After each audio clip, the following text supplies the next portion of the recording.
Tell my wife, detective, I said, my voice flat, that her bail is her new boyfriend's responsibility now.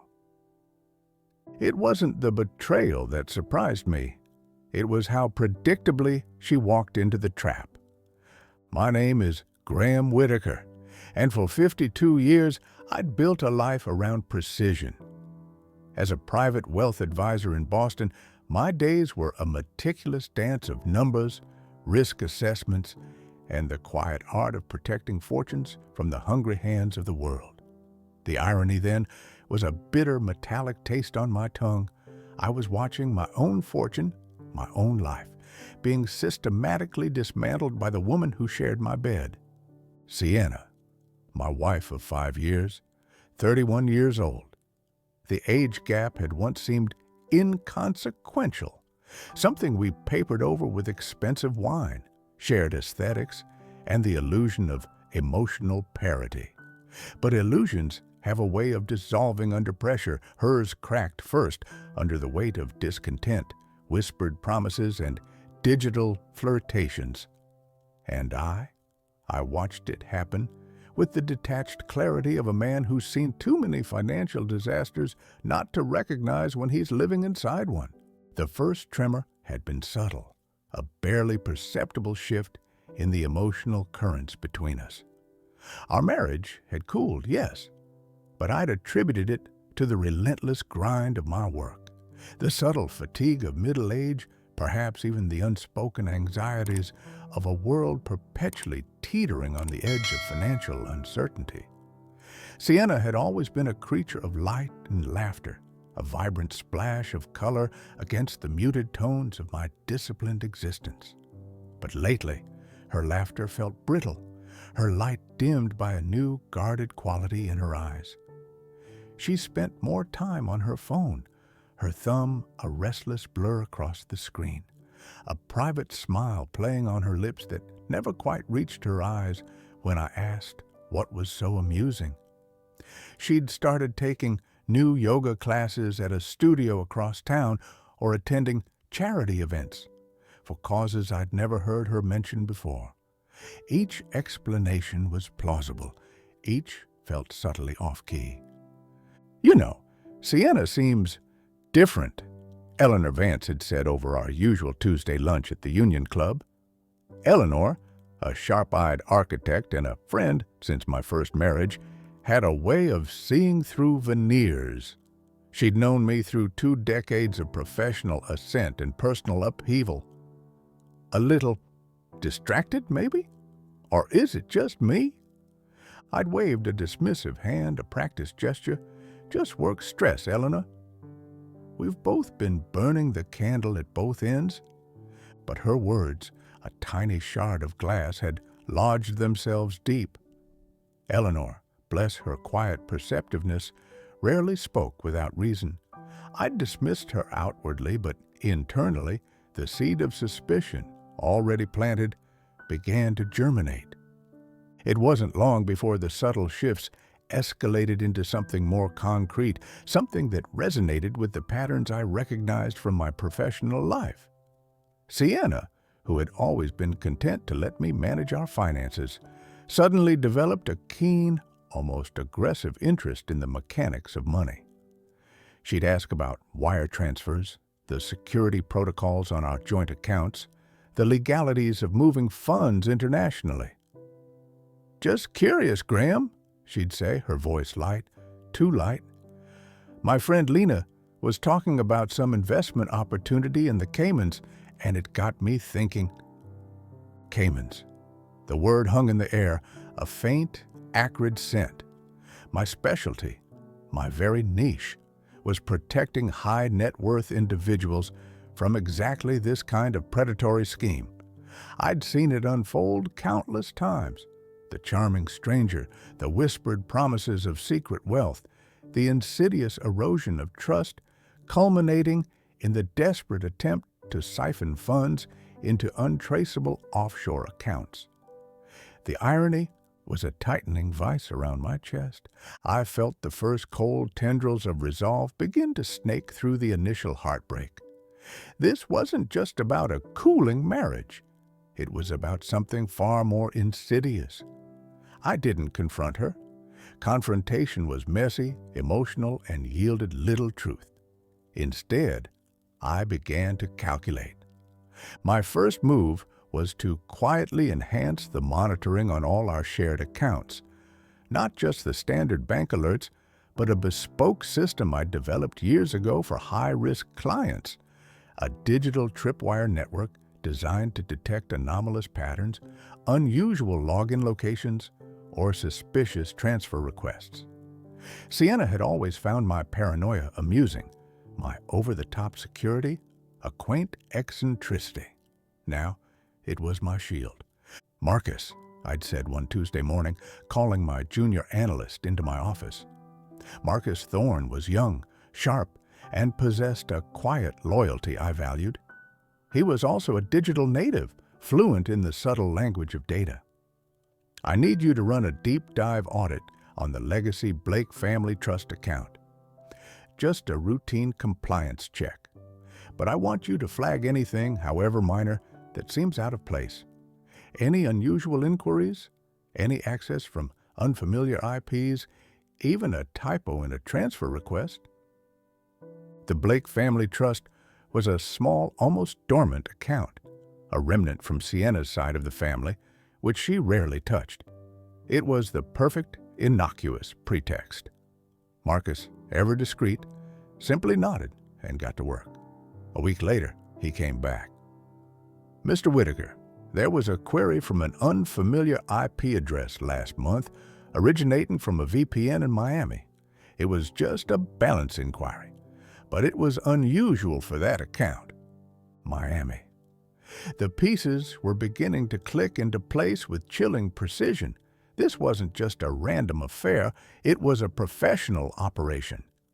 My internal monologue, once a chaotic symphony of wounded pride and confusion, began to hum with a new, colder melody, the methodical rhythm of a hunter. Sienna's emotional distance grew into a chasm. Her phone became an extension of her hand, a secret world she retreated into. Her explanations for her absences became more elaborate, more vague. A friend's crisis, a sudden volunteer opportunity, a wellness retreat she needed to attend alone.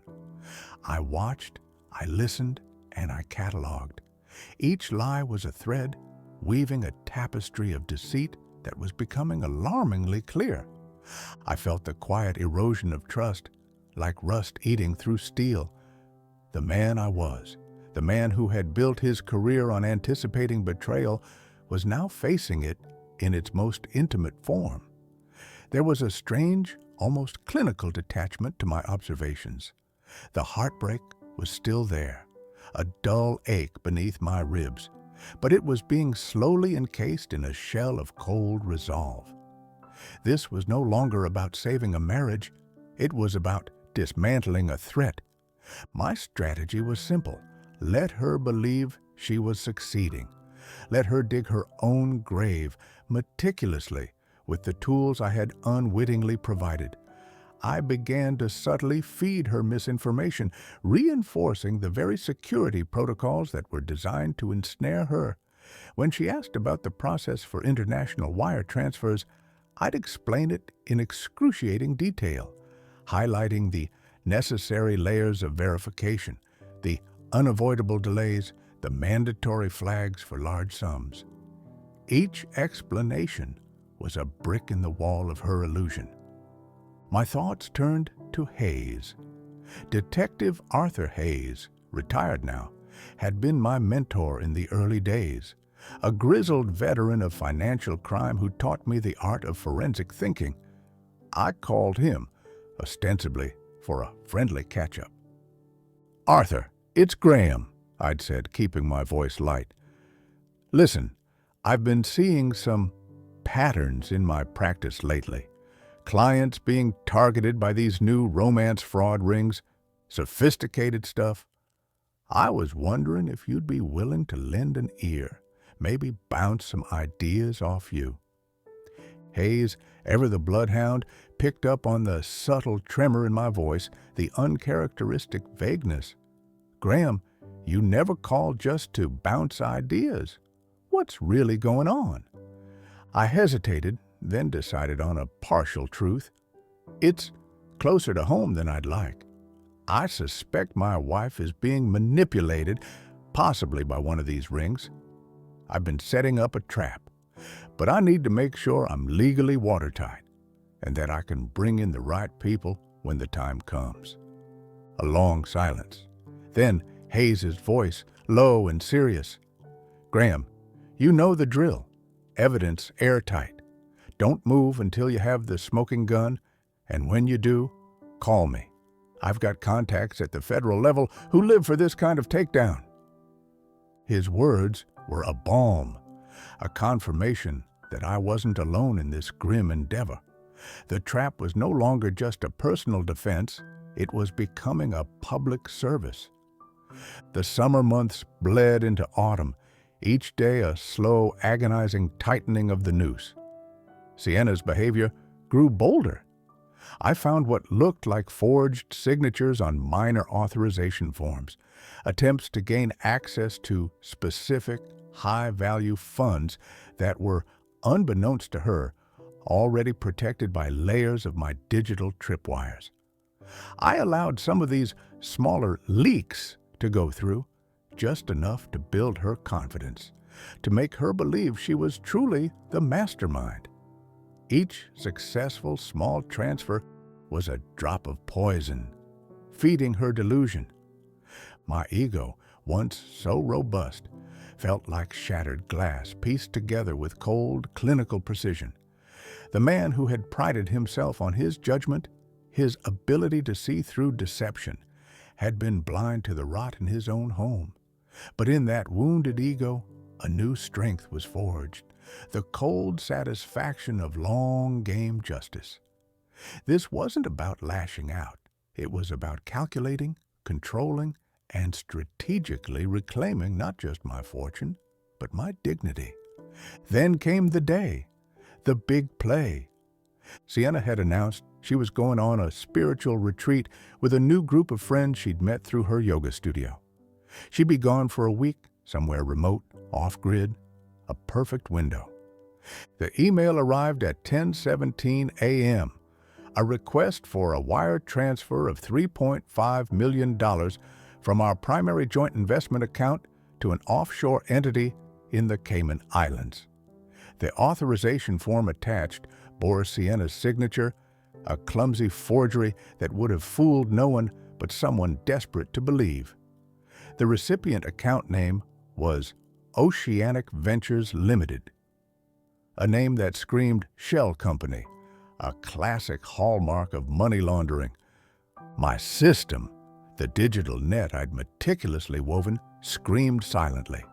The transfer was immediately flagged, unauthorized international wire exceeding threshold limits, suspicious recipient account, potential identity fraud markers triggered. It was a symphony of alarms, all orchestrated by me. The money, our money, was sitting in a holding pattern, frozen pending investigation. I leaned back in my office chair. The cold satisfaction was almost overwhelming, a strange relief after months of simmering doubt. Sienna had just tried to steal from someone who'd spent his entire career staying 3 steps ahead of thieves. The money she thought she'd moved was sitting in a holding pattern, frozen pending investigation. Her lover's offshore account was about to become very interesting to some federal agencies. My assistant, Brenda, knocked on the door. "Mr. Whitaker, Agent Petrova is here." "Send her in, Brenda." I had work to do. Sienna could enjoy her spiritual retreat a little longer.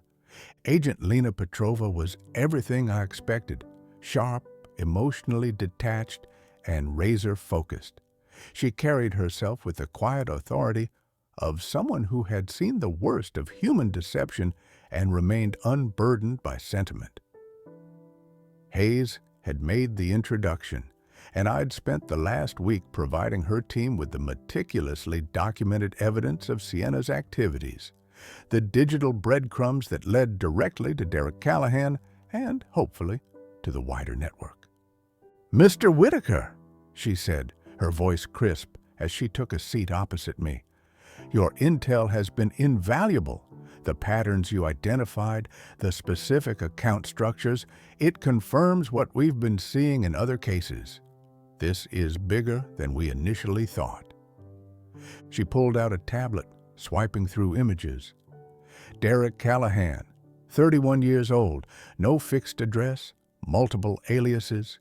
We've been tracking him for 18 months. He's part of a romance fraud ring that targets wealthy spouses, usually women in their late 20s to early 40s, often with some degree of marital dissatisfaction. She showed me a photo of Derek.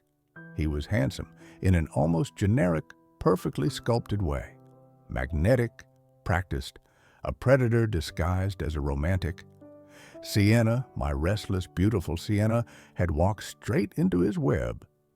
"He's good," I conceded, a flicker of something akin to grudging respect, quickly extinguished by the cold reality of his predation.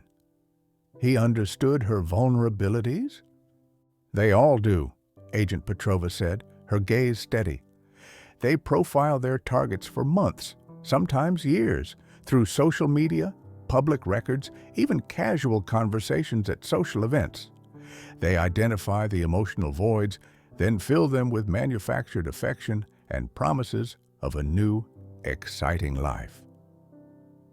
My phone buzzed. It was Sienna, a text. "Graham, what's going on?" "The transfer didn't go through. Derek says there's a problem with the bank." I didn't reply. The trap was sprung. The call from the Nassau County Sheriff's Office came late that evening. Sienna had been arrested, along with Derek Callahan and 2 others, at a luxury resort in the Bahamas. The spiritual retreat had been a cover for the final stages of the heist. "Mr. Whitaker, this is Detective Ramirez. Your wife, Sienna Whitaker, has been apprehended in connection with an ongoing federal investigation. She's requested that we contact you." My grip tightened on the phone. "What are the charges?" "Wire fraud, money laundering, and conspiracy to commit financial crimes. Federal agents made the arrest based on a complaint filed by your firm." "That's correct, Detective." "Your wife is asking if you'll post bail for her." I looked out at the city lights, a glittering tapestry against the dark sky. Sienna had no idea what she'd walked into. The man she thought was her savior, her new life, was a career criminal, a pawn in a larger game. "Tell my wife, Detective," I said, my voice flat, "that her bail is her new boyfriend's responsibility now." After I hung up, I poured myself a glass of single malt and sat in the silence of my study. My phone buzzed constantly with texts from Sienna, first angry, then confused, then desperate, then pleading, "Graham, please, this is all a mistake. The money never moved. You have to help me. I'll come home. We can work this out." I didn't respond to any of them. The federal investigation Agent Petrova was running had been building for years. Derek Callahan was just one of many operatives working for a shadowy figure named Victor Thorne, the true architect of the nationwide romance fraud ring. Sienna thought she was being clever. She was actually being used. The money she'd tried to transfer was still sitting in our accounts, frozen but safe. The fake identification documents Derek had provided her to open the offshore account were forgeries. The romantic photos she'd undoubtedly sent him were now evidence of conspiracy. By morning, the local news was running stories about the arrests, albeit with redacted names. Sienna's mugshot, though not public, was undoubtedly circulating among law enforcement. Brenda brought me my coffee, her expression a mix of sympathy and curiosity. "I'm sorry about all this, Mr. Whitaker." "Don't be, Brenda. Sienna made her choice." I'd spent years protecting other people's wealth from schemes exactly like this one. I never imagined I'd need to protect myself from my own wife. But when the moment came, every safeguard I'd built held firm. Sienna had betrayed me, but she'd also revealed who she really was. That was almost a gift. Tuesday morning, Sienna called from jail. I almost didn't answer, but the cold, clinical curiosity got the better of me. "Graham, you have to listen to me." Her voice was strained, desperate, stripped of its usual melodic quality. "This whole thing is a setup. Derek told me you'd move the money to offshore accounts to avoid taxes. He said we were just reclaiming what was already mine." I leaned back in my office chair, the leather creaking softly. "Sienna, I've never moved any of our money offshore illegally. You know that. But Derek showed me documents, bank statements. He said you were hiding assets from me. Did you ever think to ask me directly? He said you'd just deny it, that men like you always lie to protect yourselves." Men like me, wealthy men, financial men. The phrase was a rusted key turning in a locked safe. Derek had played her perfectly, preying on her insecurities, her latent suspicions about my world. "Sienna, where did you meet Derek?" "At that new yoga studio on Newbury Street. He was substituting as the instructor." Of course, the yoga studio, the spiritual retreat. Derek had positioned himself where wealthy, potentially unhappy wives might be vulnerable. Sienna had walked right into his trap. "How long have you been seeing him?" 2 months, Graham. He loves me. This is all just a misunderstanding." Her voice cracked, the raw edge of panic seeping through. "The federal agents who arrested you don't think it's a misunderstanding." Sienna started crying, a ragged, heartbroken sound. "Please, just pay my bail. We can figure this out." "Sienna, your bail is set at $500,000. The judge set it high because you're a flight risk and because the charges are federal." "You have that money." "I do, but I'm not going to use it to bail out someone who tried to steal from me." "I'm your wife. You were my wife. You ended that when you tried to empty our accounts." The line went quiet except for her sobbing, a sound that, for a fleeting moment, pricked at the cold resolve I'd cultivated, but it passed. "Sienna, let me explain something to you. The account you tried to transfer money to belongs to a man who's been running the same scam for 3 years. He's taken over $12 million from women just like you. The federal government has been tracking him since last year." Sienna's breathing became shallow. No, that can't be right." "The FBI agent who questioned you yesterday, did she mention that Derek had a girlfriend in Miami, another in Dallas, and one in Seattle, all married to wealthy men, all convinced their husbands were hiding money?" "Stop it." "Sienna, Derek Callahan is 31 years old. He's been arrested 8 times for fraud in 5 different states. The romantic photos he sent you, he sent identical ones to his other girlfriends." The phone went silent. "Graham, this can't be happening." "I'm afraid it is. You tried to steal money to run away with a career criminal who was planning to disappear as soon as your wire transfer cleared." "I want to come home." "That's not possible anymore." "Graham, please, I made a mistake." "You made a choice. Now you have to live with the consequences." After I hung up, I sat quietly for several minutes. Part of me felt a strange, hollow pity for Sienna. She'd been manipulated by an expert, her emotional vulnerabilities expertly exploited. But she'd also chosen to betray our marriage, to believe a stranger's lies over the man she'd vowed to love. The quiet grief was still there, but it was now tinged with a strange, almost liberating clarity. My lawyer called an hour later. "Graham, the district attorney wants to know if you're willing to testify against your wife." "What kind of deal is she being offered?"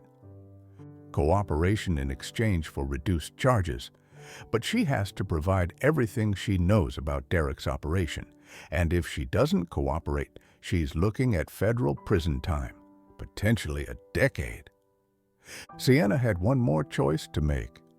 Wednesday afternoon, Agent Lena Petrova met me at my office.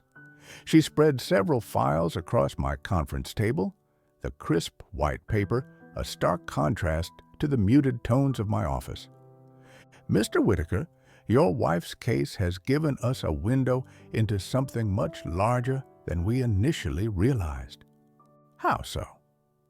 "Derek Callahan isn't working alone. He's part of an organized network that specifically targets wives of high net worth individuals. They've stolen over $12 million in the past 2 years, and that's just what we've confirmed." She showed me photographs of Derek with different women in different cities. Each photo looked remarkably similar to the ones Sienna had likely received. Same pose, same setting, different woman. The pattern was chillingly consistent. "How many victims?" "At least 17 that we've identified, probably more. The operation is sophisticated. They research targets for months before making contact." Agent Petrova pulled out a thick folder labeled with Sienna's name. "Your wife was under surveillance for 6 weeks before Derek approached her. They knew your income, your assets, your travel schedule. They even knew about your previous marriage." I felt a cold knot in my stomach. "How?" "Social media, public records, professional networking sites. Your wife posted frequently about feeling unappreciated, wanting adventure, needing excitement in her life. She was a perfect target." The agent showed me printouts of Sienna's Instagram and Facebook posts from the past 4 months. I'd seen most of them, but reading them together painted a picture of someone broadcasting her vulnerability to the world. Derek's people fed him information about Sienna's interests, her workout schedule, even her favorite coffee shop. He positioned himself to appear to meet her by accident. "The yoga class?" "Derek isn't a yoga instructor. He paid the real instructor to let him substitute for 1 session. That's when he met your wife." I leaned back in my chair, processing the level of manipulation Sienna had endured. The rusted trust in my heart felt like it was crumbling, exposing raw nerves. "Agent Petrova, how much of what Sienna did was her own choice versus being manipulated?" "That's the question, isn't it? Derek is an expert at psychological manipulation. He identifies what his targets want to hear and tells them exactly that. But ultimately, your wife chose to steal from you rather than communicate her unhappiness." "What happens to her now?" "That depends on her cooperation. We need her testimony to build cases against the entire network. Derek is just one piece of this operation." Agent Petrova pulled out another file. "The man running this network is someone named Victor Thorne. He's been doing this for over a decade. Derek and 4 other men work for him, targeting specific demographics in different regions." "Sienna is just one of many?" "Unfortunately, yes. But her case might help us shut down the entire operation." "What kind of cooperation are you looking for?" "Everything. How Derek approached her, what he told her about you, how he convinced her to access your accounts. We also need her to help us understand the emotional manipulation tactics they used." I thought about Sienna sitting in jail, probably still believing that Derek cared about her.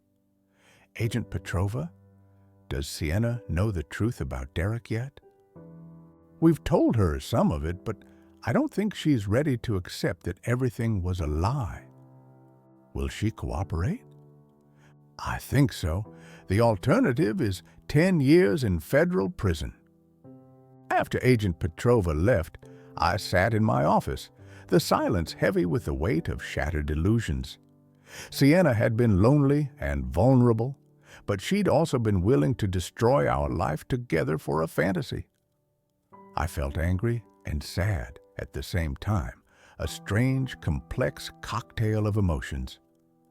My phone buzzed with a text from an unknown number. I'm ready to tell them everything. Sienna had made her choice. Thursday morning, I drove to the federal building downtown for Sienna's debriefing session. Agent Petrova had asked me to attend in case Sienna had questions about our finances that might be relevant to the investigation. Sienna looked terrible. She'd lost weight, and her usually vibrant hair hung limp around her face. When she saw me, her eyes, once so full of life, now held a haunted, defeated look. She started crying again. "Graham, I'm so sorry. They told me about the other women, about Victor. I had no idea." I sat across from her at the metal table, the cold surface reflecting the grim reality. "Sienna, just tell them what they need to know." Agent Petrova activated a recording device. "Sienna, we need you to start from the beginning. When did Derek first approach you?" "It was July 15th, Sienna began, her voice hoarse. "I was leaving yoga class at the studio on Newberry Street. He was in the parking lot and asked if I knew any good coffee shops nearby." "What did he say about himself?" "He said he was new to Boston, that he'd moved here from California to start a wellness consulting business. He seemed so genuine." Sienna described weeks of careful manipulation. Derek had gradually learned about our marriage, my career, and her growing dissatisfaction with our life together. He'd convinced her that I was probably hiding money from her, that most wealthy men did. He showed me articles about financial fraud, about men who hid assets from their wives during divorces. He said I should protect myself. "When did he first suggest accessing your joint accounts?" "About 3 weeks ago. He said he had a contact who could help me move money somewhere safe, just temporarily, until I decided what I wanted to do about our marriage." I watched Sienna tell her story, the slow, agonizing unraveling of her delusion. Every doubt she'd had about our relationship, every insecurity about money and control, he'd amplified and exploited. The cold satisfaction in my chest was now mixed with a strange, almost detached pity. "Sienna," Agent Petrova continued, her voice even, "did Derek ever mention Victor Thorne or any of the other women?" "Never. He said I was special, that he'd never met anyone like me." "Did he ask you to recruit other women?" Sienna looked surprised, a flicker of her old self. "Number, why would he?" Agent Petrova exchanged glances with me. "Sienna, Victor's operation usually asks successful targets to help identify their friends who might be in similar situations. Derek never asked me to do anything like that." I realized what had happened. Sienna's arrest had come too quickly. Derek hadn't had time to move her into the recruitment phase of the operation. She was a one-time target, a means to an end. "Agent Petrova," I said, my voice cutting through the silence, "Derek probably planned to disappear as soon as Sienna's wire transfer cleared." She was a one-time target, not a long-term asset. Sienna looked confused, then the realization dawned, a horrifying truth reflected in her eyes. "What does that mean?" "It means Derek was going to take our money and vanish. You would have been left with nothing." Sienna put her face in her hands, her shoulders shaking with silent sobs. "God, I'm so stupid." The debriefing continued for 3 hours. Sienna provided details about Derek's apartment, his car, his supposed business contacts. All of it would help the FBI build their case against the larger operation. Towards the end, Agent Petrova brought in another woman. Sienna, this is Clara Davies. Clara was also a victim of Derek Callahan. Clara Davies was in her late 30s, her face etched with a weariness that spoke of profound betrayal. Her story, delivered in a quiet, steady voice, echoed Sienna's descent with chilling accuracy. She described meeting Derek at a fitness class, his charm, his gradual infiltration of her life, his insidious whispers about her husband's supposed hidden wealth. Clara had lost nearly $1 million before her husband, a shrewd businessman, caught on and contacted the authorities. Her story was a mirror, reflecting Sienna's own journey into self-delusion. Sienna listened, her face pale, the last vestiges of her denial crumbling. Clara's quiet strength, her raw honesty, seemed to reach Sienna in a way my cold logic never could. The truths were uncovered like hidden ledgers in a false drawer. When it was over, Agent Petrova walked us to the lobby. Sienna, your cooperation today was very helpful. The prosecutor is willing to recommend a reduced sentence if you testify at trial. How reduced? Sienna asked, her voice barely a whisper. 18 months instead of 8 years. With good behavior, you could be out in 12. Sienna looked at me, her eyes pleading. Graham, will you wait for me? I'd been dreading this question, though I knew my answer. Sienna, our marriage is over. You'll have to rebuild your life without me. She nodded, a single tear tracing a path down her cheek. I understand. As I drove home, a profound sense of relief washed over me. For the next chapter, Sienna would face consequences, but she'd also get a chance to start over. That was more than Derek's other victims had gotten. 6 months later, I sat in a federal courthouse, watching Derek Callahan get sentenced to 15 years in prison. Sienna's testimony had been crucial in exposing the full scope of Victor Thorne's operation. The prosecutor had presented evidence of over $12 million stolen from 17 different families. Derek had personally been responsible for Sienna and 3 other victims. His conviction was the first domino in bringing down the entire network. Judge Harrison looked directly at Derek as she delivered the sentence. Mr. Callahan, you systematically destroyed marriages and families for financial gain. You showed no remorse and no regard for the psychological damage you inflicted on your victims. Derek stood expressionless as the bailiff led him away in handcuffs. He'd maintained his innocence throughout the trial, claiming the women had voluntarily given him access to their money. Sienna had testified for 2 days. She'd been composed and honest about her own choices while clearly explaining Derek's manipulation tactics. The jury had found her credible, which helped convict Derek and 3 other members of the network. Victor Thorne had been arrested in Miami 3 weeks after Derek's conviction, a sprawling, complex web finally unraveling. The FBI found evidence linking him to similar operations in 8 states. Sienna received her sentence the following week, 14 months in federal prison, followed by 2 years of supervised probation. She'd also agreed to pay restitution, though the money she tried to steal had never actually left our accounts. I attended her sentencing hearing, sitting in the back of the courtroom. When it was over, Sienna approached me in the hallway. Graham, thank you for not giving up on the investigation. I know you could have let me take the full sentence. Sienna, I wanted justice, not revenge. I start serving next month. I've been thinking about what I want to do when I get out. What's that? Help other women recognize these kinds of scams, maybe work with the FBI on prevention programs. I nodded. That sounds like a good use of your experience. We shook hands in the courthouse hallway. It was the last time I saw Sienna as my wife.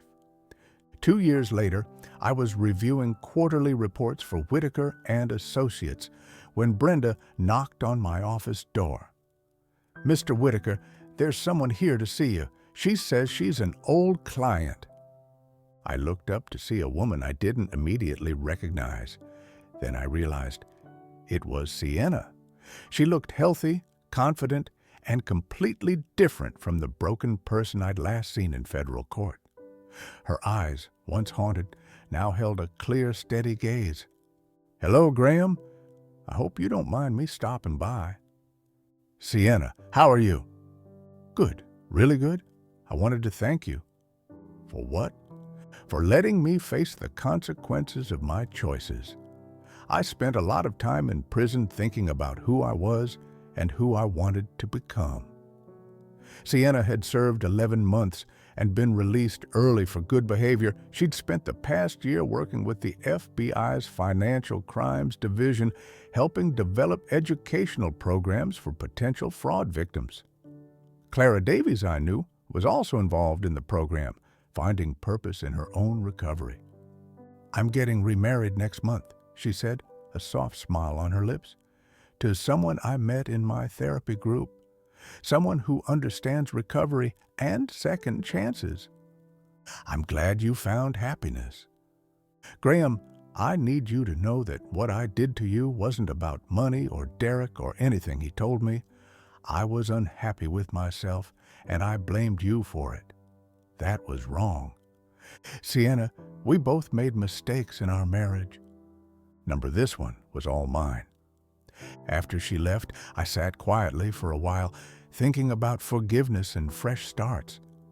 Sienna had lost everything: our marriage, her freedom, her old life. But she'd found something more valuable. She'd found herself. Eleanor had called me last week, mentioning she'd seen Sienna at a charity event, vibrant and engaged. Marcus Thorne, my junior analyst, had been promoted to senior forensic accountant, his keen eye proving invaluable in several complex cases. Detective Hayes had sent me a bottle of my favorite single malt, a silent acknowledgement of a job well done. Agent Petrova had closed the Thorne case, a significant victory in her career. I'd built my career protecting people from financial predators. I never expected to protect myself from my own wife. But when the moment came, everything held together. Sometimes the greatest betrayals lead to the clearest truths. All I lost was the illusion, and I was never more free than when it shattered.